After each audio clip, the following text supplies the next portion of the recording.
Aujourd'hui, nous sommes le dimanche 15 août 2021. Nous tenons à dire bonjour et bonsoir, mesdames, mesdemoiselles et messieurs, dépendamment de l'heure que vous recevrez cette vidéo. Chers téléspectateurs et téléspectatrices, chers amis auditeurs et auditrices, tous les frères et sœurs de l'émission Psychothérapie spirituelle qui nous écoutent un peu partout à travers le monde. Une cordiale salutation vous est déjà accordée dans le nom précieux de Jésus. Nous sommes entrés chez vous ce soir pour vous apporter l'exposé que vous aimez tant, le kérigme du jour. Si vous le sentez nécessaire, vous êtes prié d'aimer, commenter, partager et abonner mes vidéos pour le progrès de l'Évangile. Nous allons passer tout de suite à la lecture de la parole de Dieu. Le fondement scripturaire se trouve dans 2 Timothée le chapitre 3, versets 1 à 2 et chapitre 4, verset 3. Nous lisons ce qui suit. 2 Timothée 3, versets 1 à 2. Sache que dans les derniers jours, il y aura des temps difficiles, car les hommes seront égoïstes, amis de l'argent, fanfarons, hautains, blasphémateurs, que rebelles à leurs parents, ingrats, irreligieux. Chapitre 4, verset 3. Car il viendra un temps où les hommes ne supporteront pas les saintes doctrines, mais ayant la démangeaison des choses agréables, et ils se donneront une foule de docteurs selon leurs propres désirs. Parole du Seigneur. Prions le Seigneur. Père de grâce, dans le nom de Jésus, nous t'approchons pour te demander ton assistance, pour nous accorder l'opportunité de parler en ton nom ce soir. Nous te demandons de bénir, Seigneur, tous les frères et ceux qui nous écoutent un peu partout, surtout ceux qui ont déjà bouleversé par Satan, le diable, qui les détourne de jour en jour contre ce qui est bon. Il cherche à les détourner, Seigneur, pour ne pas écouter la parole. Satan a utilisé cette arme qu'on appelle la démangeaison pour empêcher, Seigneur Dieu, tes élus entrent dans le royaume des cieux. Satan connaît l'effet de ta parole. Il était dans le ciel. Il connaît l'importance de ta parole. Voilà pourquoi il cherche à empêcher les autres à savoir la connaissance de ta parole pour qu'ils puissent entrer dans le ciel. Nous te demandons de les assister, de les orienter, à mieux comprendre, à ouvrir leur intelligence, leur compréhension, pour qu'ils puissent comprendre l'exposé de ta parole. Bénis ton serviteur qui parle. Nous n'avons pas assez de mérite, mais nous t'en prions. Au nom de Jésus. Amen. Et le thème que nous avons à développer aujourd'hui, c'est la suite du message prêché le 18 juillet 2021 qui était intitulé « La nécessité urgente à la prédication de l'évangile de Jésus-Christ ».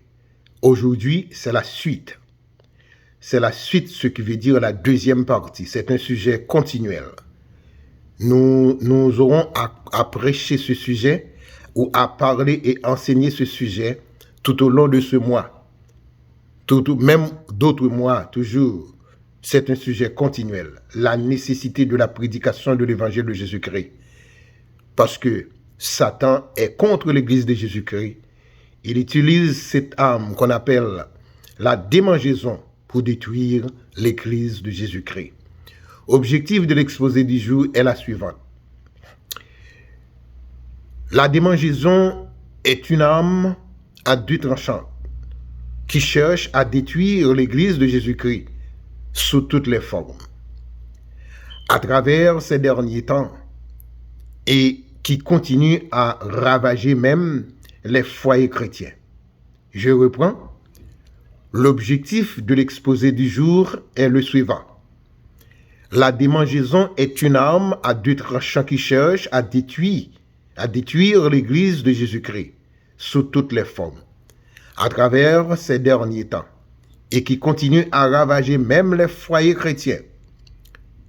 Rappelez-vous bien, si les foyers ne sont pas en bon état, quel sera le cas de l'Église? C'est notre objectif du jour. Pour vous introduire, c'est quoi la démangeaison d'entendre les choses agréables? Il faut que vous vous souveniez de ce terme dont nous avons tant parlé le 18 juillet 2021 dernier. De façon littéraire, la démangeaison est une sensation de picotement de la peau qui provoque le besoin de se gratter, qui a pour synonyme chatouillement, c'est-à-dire sensation agréable. Prurigo en latin, prurigo, prurire, qui signifie démanger. Pruri, en latin, pruritus, qui signifie envie extrême de se gratter, et j'en passe. La démangeaison dans les oreilles peut être très ennuyeuse.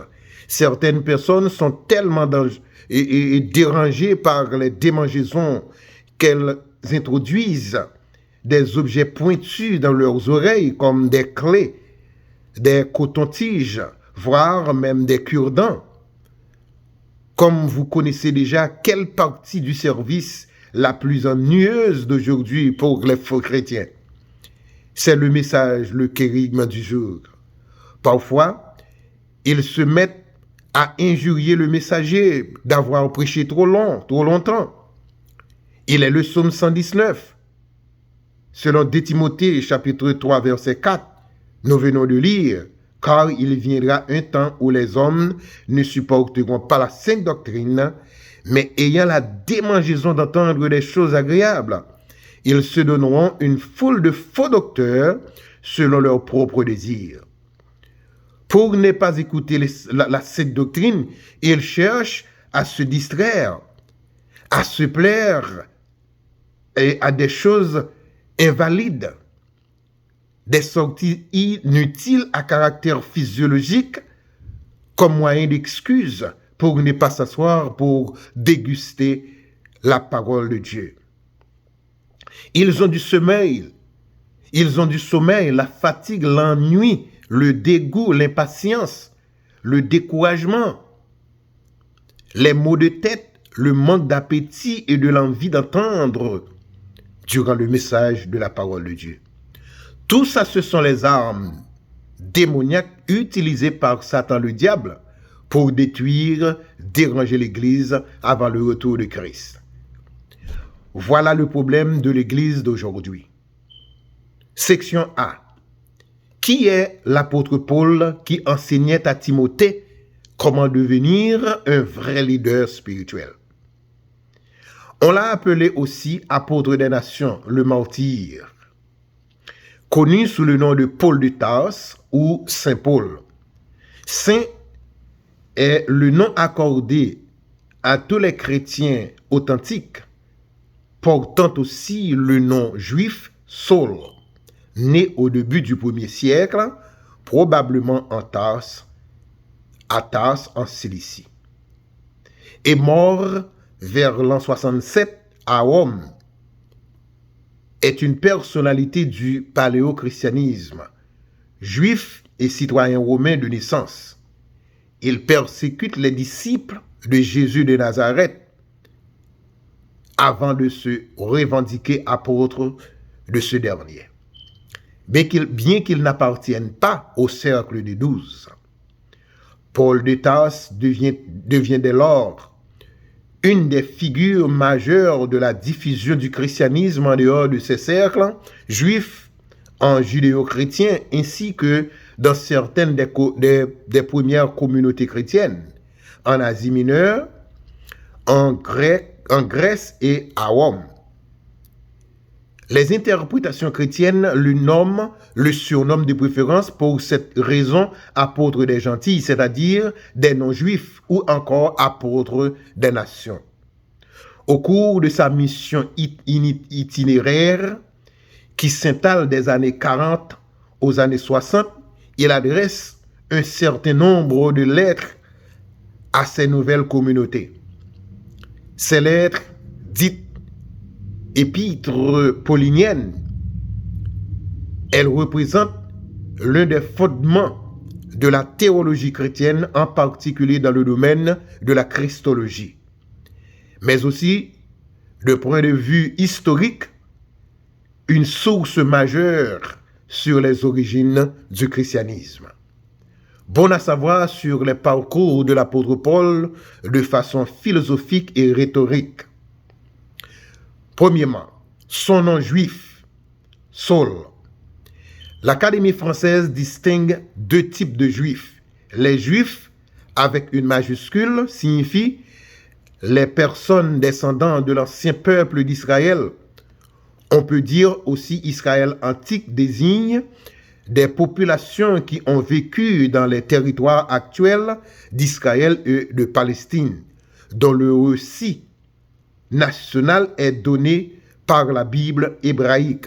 En d'autres mots, ces personnes descendant de l'ancien Israël ou Israël antique sont celles qui ont vécu en cette terre vers les années 722, 587 et 539 avant Jésus-Christ. On peut tout de suite constater que le nom juif que Paul porte n'est pas une majuscule ou ancien peuple d'Israël.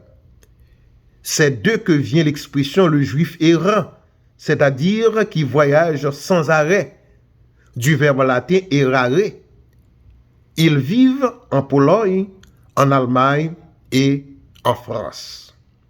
Le deuxième sens ou le second type de nom juif sans majuscule, ce sont les juifs qui commencent à vivre après 539 avant et après Jésus-Christ.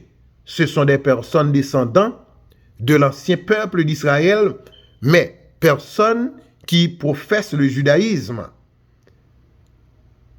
Dans les emplois où ce deuxième sens est prédominant, on ne met pas la majuscule.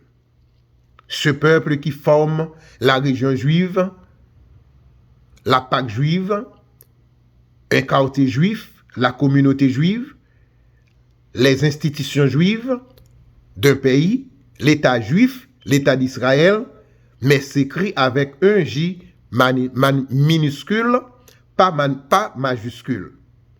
Alors bien sûr, c'est là que vient le nom juif que porte l'apôtre Paul.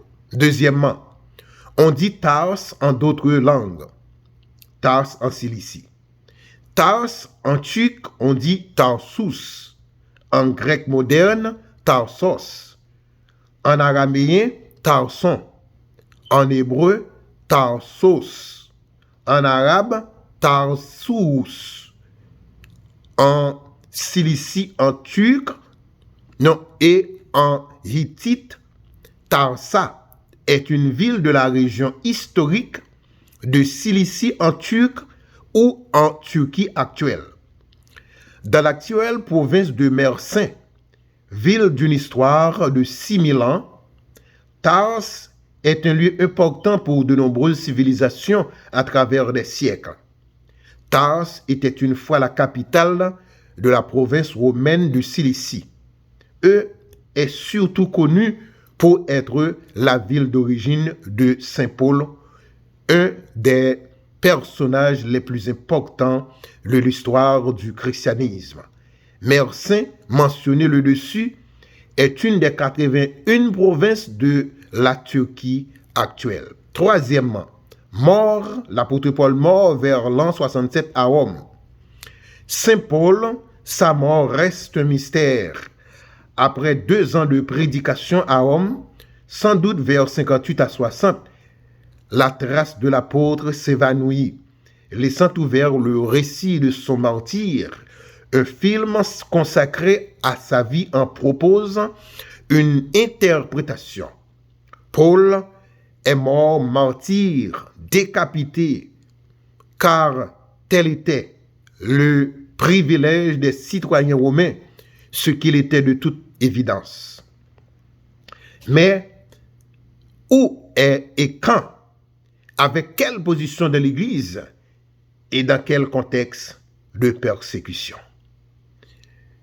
Autant d'énigmes, les dernières années de l'apôtre se perdent dans l'inconnu et ouvrent la voie à des reconstitutions très diverses.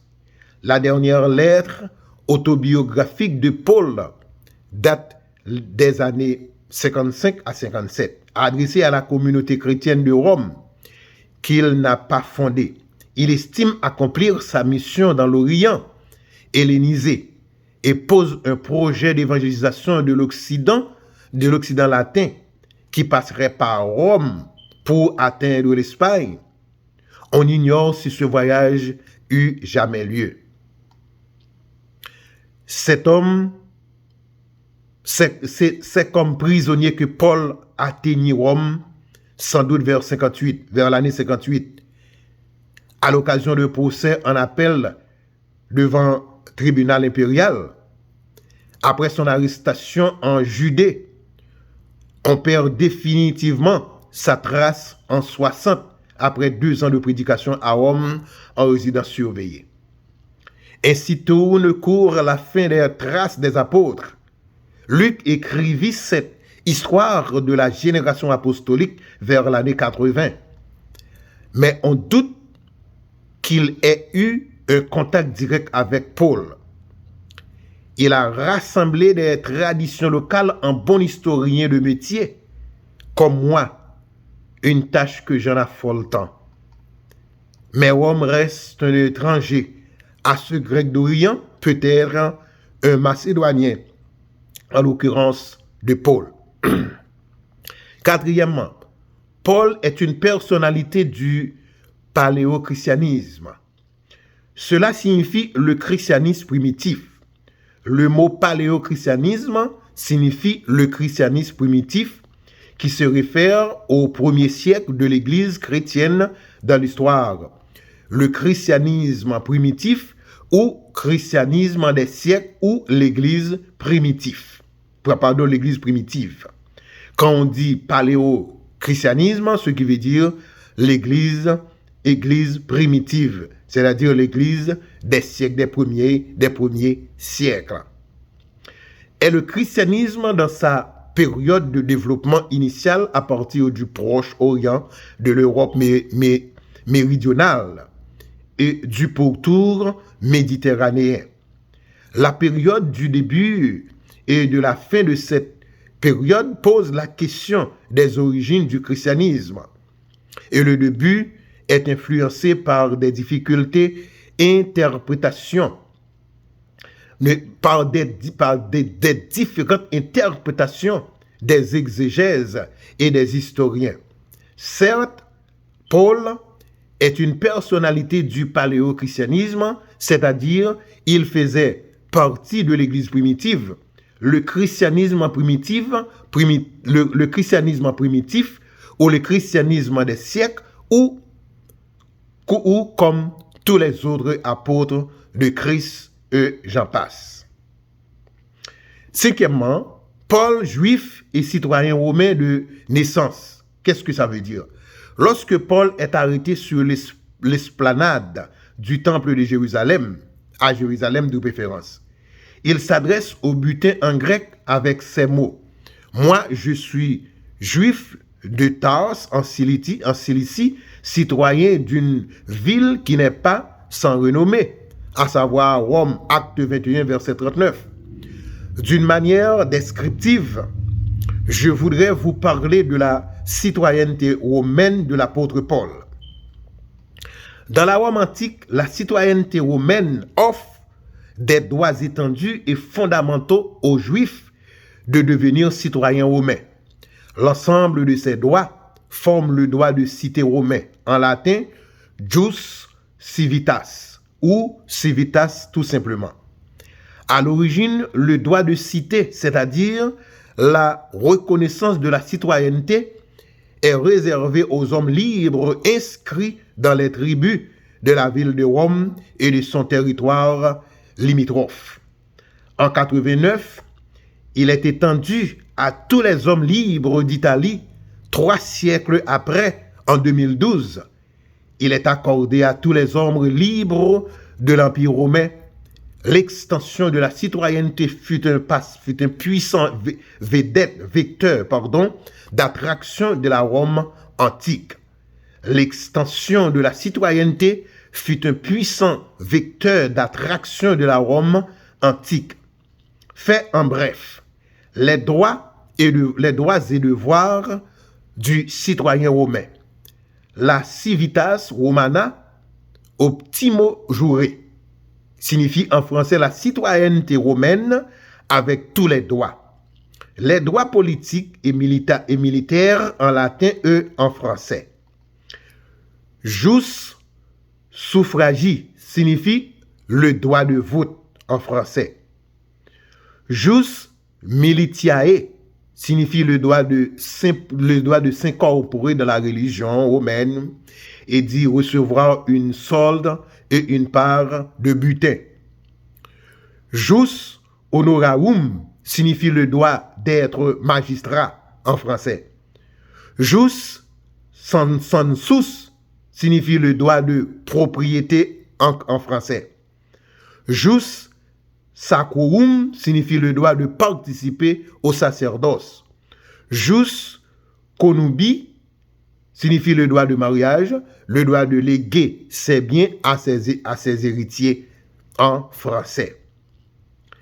C'était certaines définitions en latin et je les ai changées en français.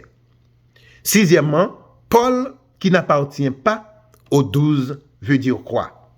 Assurément, il n'était pas parmi les 12 disciples oculaires de Jésus. Mais Christ l'a ajouté aux 12 comme un 13e disciple de Jésus qu'il a présenté à lui sur le chemin de Damas.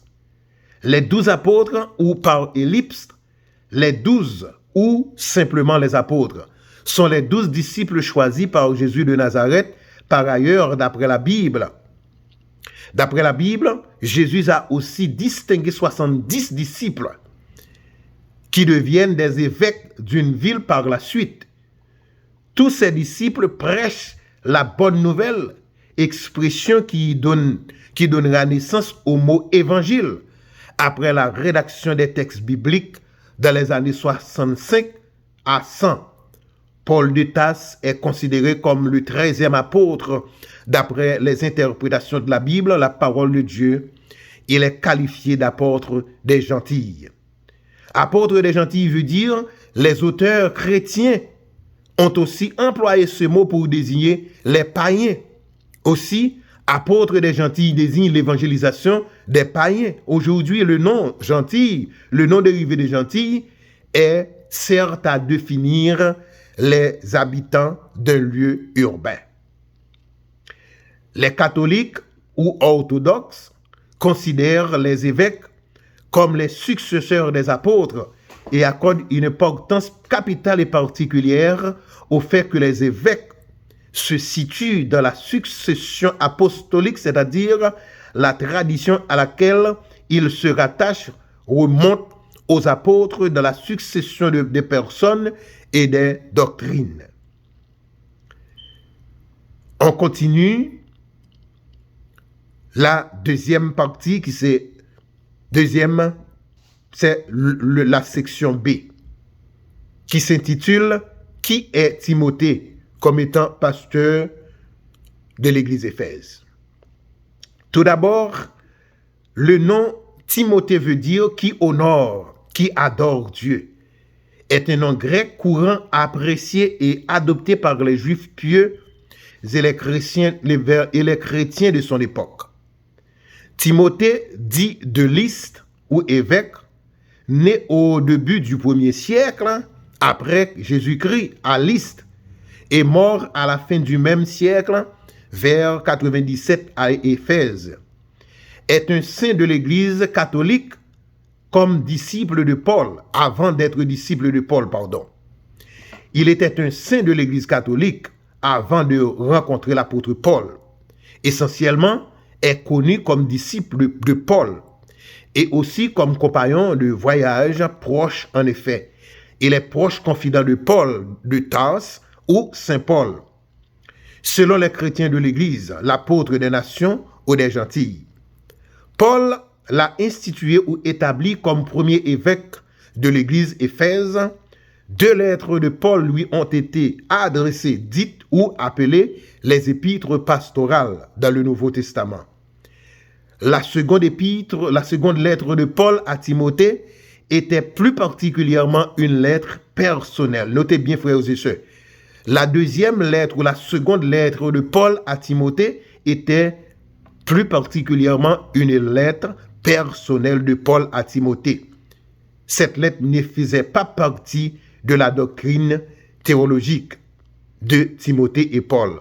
Rien n'est connu de lui en dehors de ses sources néo-testamentaires. Ces 2 lettres sont les épîtres de Paul ou épîtres pauliniennes, sont un ensemble de 13 lettres attribuées à l'apôtre Paul de Tarse et adressées à différentes communautés chrétiennes du 1er siècle. On a mentionné une 14e lettre à Paul qui est l'épître aux Hébreux. Section C. Le développement de l'exposé du jour. La démangeaison crée la confrontation à l'apostasie dans l'Église de Jésus-Christ aujourd'hui. Selon 2 Timothée, le chapitre 3, versets 1 à 9. Les dangers auxquels le serviteur de Dieu est en train de faire face. C'est le premier point à aborder aujourd'hui dans le développement de l'exposé du jour. Les dangers auxquels le serviteur de Dieu est en train de faire face. Selon 2 Timothée, le chapitre 3, verset 1, on trouve ceci. On est prié de souligner cette phrase « les derniers temps ». Cette expression renvoie à l'ère actuelle, à l'époque actuelle, au moment actuel et au temps actuel, non pas demain, mais maintenant même. Ce que nous sommes en train de vivre, ce que nous sommes en train d'expérimenter, de rencontrer ici et ailleurs à l'Église, c'est ce qu'on appelle les effets de la démangeaison dans notre assemblée. Les gens se sentent ennuyeux à cause de la parole. Ils ne paient pas aucune attention à la parole encore. Pour eux, la partie la plus nuisible dans le service du jour, c'est le kérigme de la parole. Les musiciens jouent durant toute l'adoration. Mais au moment du kérigme arrive, ils sont tournés le dos pour aller ailleurs régler leurs propres affaires. Ils ont les besoins physiologiques comme moyen d'excuse pour ne pas entendre le message de Dieu. Ce n'est rien que les effets de la démangeaison à l'heure actuelle. Les prédicateurs sont en danger. Voilà ce qui nous est en face.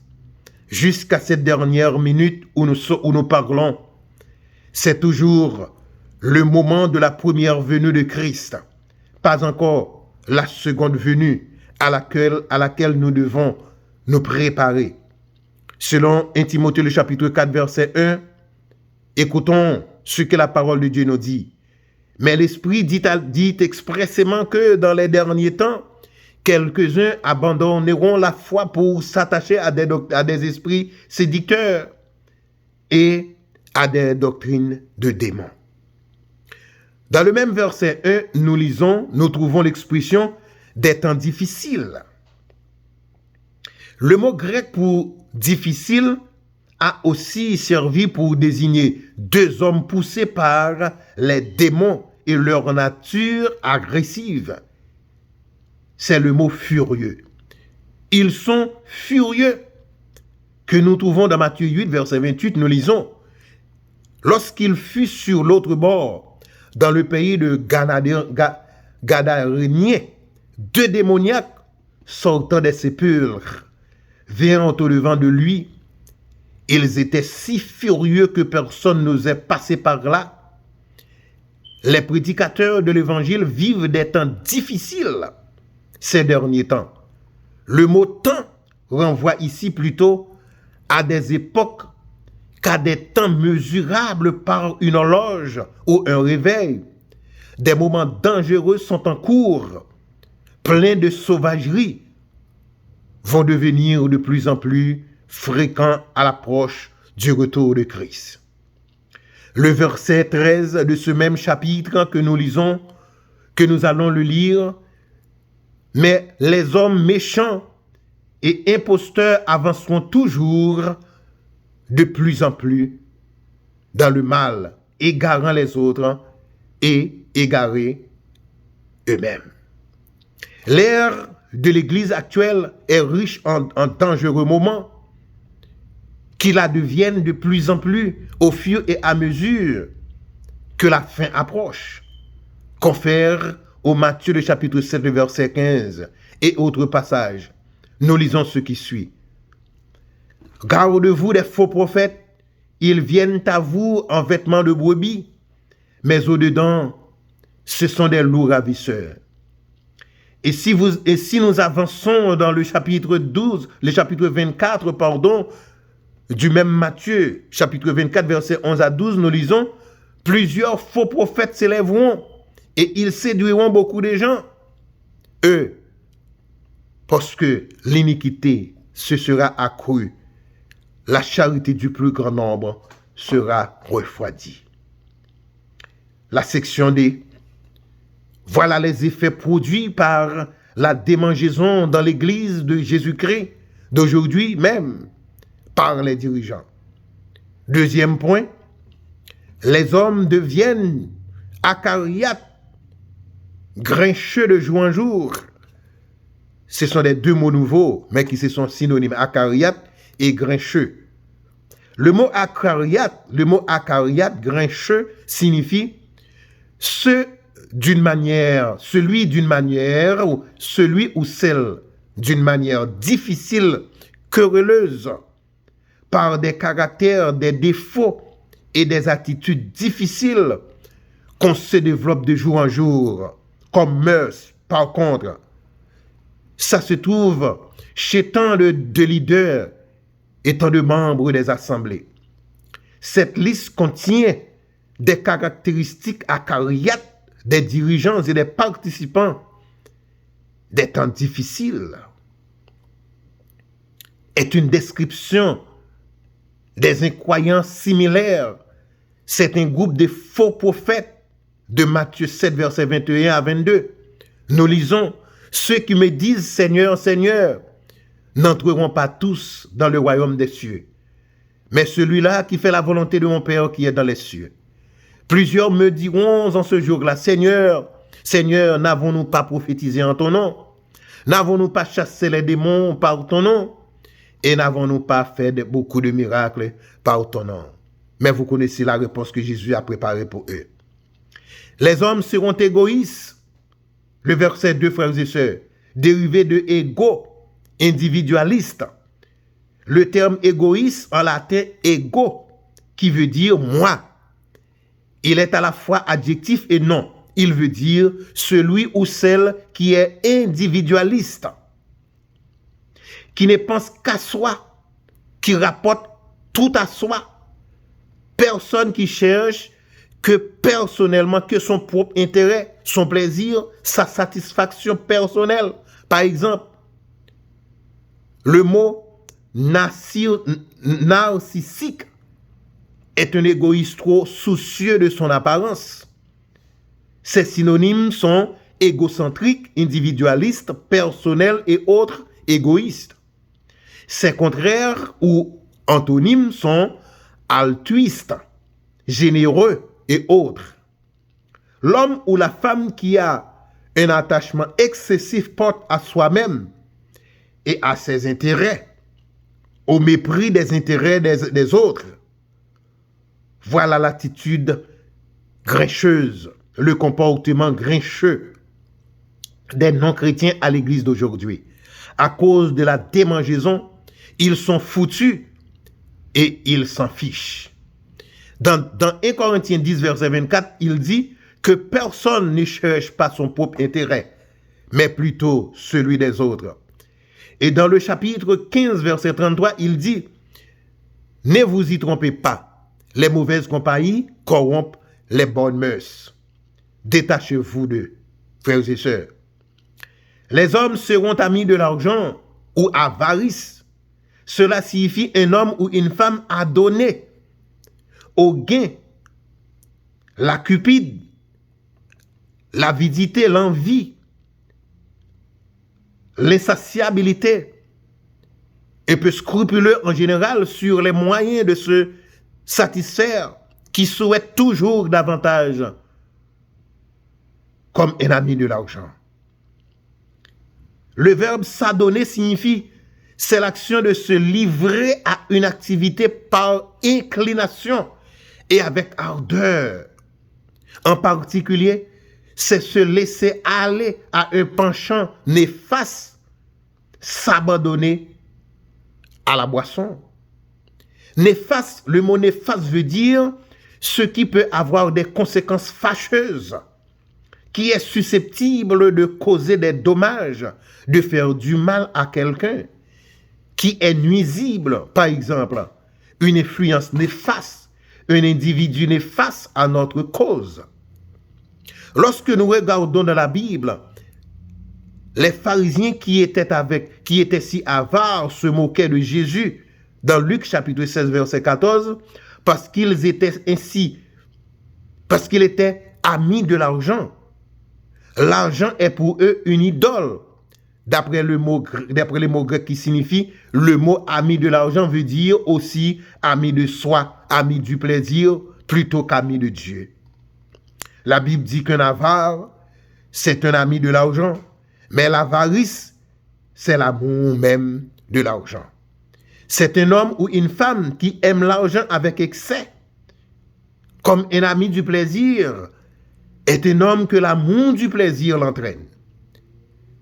Telle est la condition de la société humaine, que l'argent y est la clé de toutes les jouissances et de tous les avantages de ce monde. L'argent est un monde condensé, épais, solide, qui a de l'argent tient en quelque sorte enfermé dans sa caisse tout ce que ses yeux peuvent souhaiter. Par exemple, des maisons, des champs, le manger et le boire, les moyens de se divertir comme ceux de s'instruire et jusqu'à l'opinion et à la faveur de ses semblables. Cet ordre est dans la nature et nous pouvons d'autant moins songer à le blâmer. La relation de l'argent est, un vieux dicton a dit, l'argent est un bon ami, mais un mauvais maître. L'argent est la cause de toutes les souffrances dans le monde. Trafic, licenciement, pouvoir, etc. La Bible nous dit que l'amour de l'argent est la racine de tous les maux, mais que la piété et son contentement est une source de tout gain. Nul ne peut servir de maître à la fois. L'argent facile est favorisé par différents jeux télévisés ou loteries. Quelle tentation! Jésus nous enseigne à renoncer à nous-mêmes pour le suivre. L'âme n'a pas de prix aux yeux de Dieu, frères et sœurs. L'argent n'apporte pas le repos, mais parfois augmente l'inquiétude. Avoir de l'argent pour vivre, mais non vivre pour de l'argent. Quelques principes de vie à mettre en exergue. Ne pas vivre au-dessus de ses moyens, comme Salomon qui souhaitait ni l'abondance, ni la pauvreté, mais juste le nécessaire. Ne pas s'endetter, ne devoir rien à personne. Utiliser de l'argent pour servir Dieu, prier et contempler et compter sur Dieu pour vos besoins. Disons comme les disciples de Jésus, laissons tout et suivons Jésus. Ça doit être notre ambition.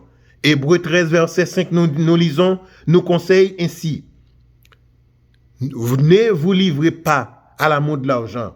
Contentez-vous de ce que vous avez, car Dieu lui-même a dit, je ne te délaisserai point et je ne t'abandonnerai point. Pour conclure, nous avons une urgence, une nécessité, un besoin, une poussée, une obligation, un enthousiasme essentiel et excessif à la prédication de l'évangile de Jésus-Christ. Parce que l'Église est en danger. Satan travaille sans cesse, sans arrêt, pour détourner, déformer, détruire la foi chrétienne. Nous, les prédicateurs et les chrétiens, nous devons nous réveiller du sommeil du péché, de la paresse, du découragement, de toutes sortes, et mettre de côté les affaires personnelles pour prêcher la parole de Dieu, sans cesse, sans arrêt, car le moment est à la pluie. On ne doit pas rester dehors, mais dedans.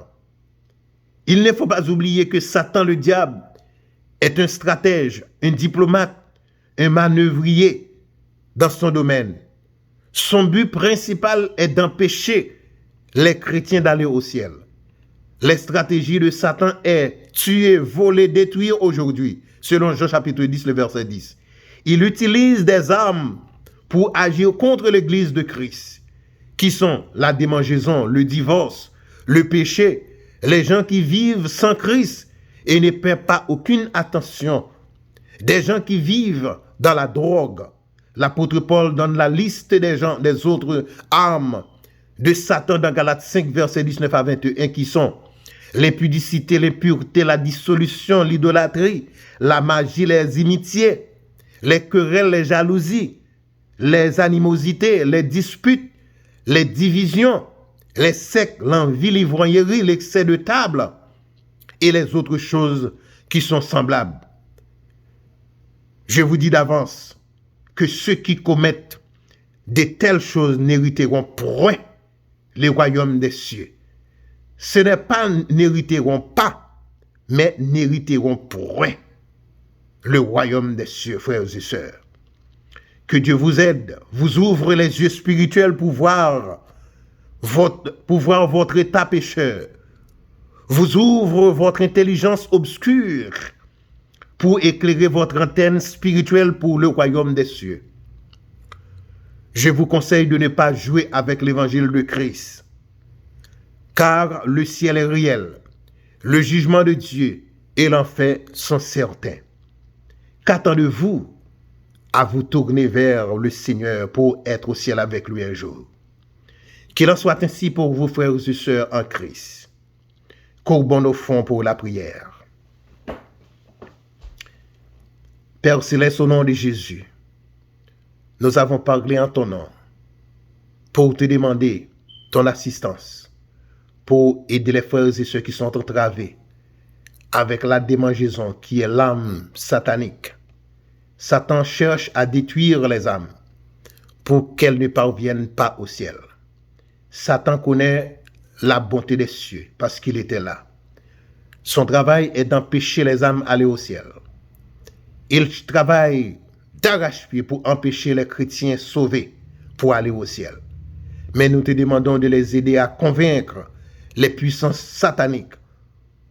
Nous te demandons de les encourager, de les bénir, de les sanctifier, de les préparer, Seigneur, pour combattre cette œuvre qui est l'œuvre satanique. Pardonne-leur et ouvre leurs yeux pour qu'ils puissent comprendre ta parole.